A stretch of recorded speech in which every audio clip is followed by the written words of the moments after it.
I can find faith hard to talk about sometimes. One of the reasons is that there's so many negative stereotypes associated with people of faith.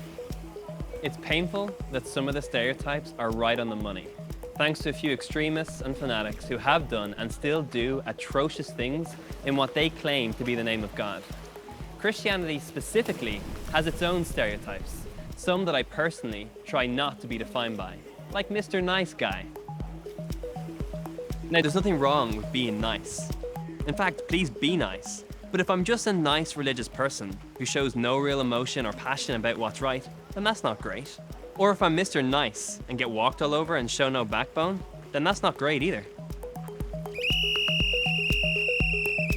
This common misconception of the Christian faith can be best summed up by Ned Flanders from the long-running cartoon The Simpsons. He is the ultimate super Mr. Religious Nice Guy, at least on the outside. On the inside, he is constantly bottling up his anger and rage against Homer and is always on the verge of exploding. This is not a healthy way to live. Faith, in the way that Jesus lived it, is something that's authentic, something that's challenging, something that's adventurous. A life in where your desires and emotions are not a secret to be hidden, but an energy that can be used to bring about change. For example, my faith helps me to express the emotion of anger. Now, we usually think of anger as a selfish and destructive emotion, and it often can be. But anger in and of itself is neither a good nor a bad thing. What matters is what makes you angry and what you do with that anger. Do you lose your head and fly into a furious rage when somebody puts too much cheese into your chicken roll? That's unhealthy anger. You should look into that. But there are things that we should be angry about, like inequality, injustice, poverty, oppression. When I read about the life of Jesus, he challenged these things head on. And he wasn't just gentle. Injustice made him angry, but his expression of anger always brought about change. Early in Mark's gospel, Jesus got angry at the religious leaders because they had their belief system backwards.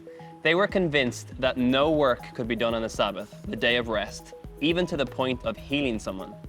They seemed happy enough to let the needy suffer on when they knew full well that Jesus had the power to heal. So one Sabbath day, when Jesus saw a man with a crippled hand and went to heal him, it made the religious leaders whisper judgmentally to each other and look for an opportunity to condemn him. This made Jesus angry, and rightly so, because their understanding of obeying the law was more important than loving and helping those in need. But their resistance didn't stop Jesus. He went on to heal the man. This is the interesting thing about anger and love. Jesus' anger is expressed in love towards the man who needs healing. And Jesus' love is expressed in anger towards the Pharisees. By getting angry at them and defying them, he's holding up a mirror to them and basically saying, look at what you've become. You were made for more than this. And this is not the only time that Jesus got angry. When he came across people using the temple, God's house of prayer, as a marketplace and as a shopping center, instead of a place of worship, he got angry. He flipped over the tables they were using and cleared everyone out. This isn't saying that Jesus lost control or that he was anti-business. These profiteers had lost the run of themselves, and it was the poor who were paying the price. They were getting in the way of people trying to connect with God in a very special place.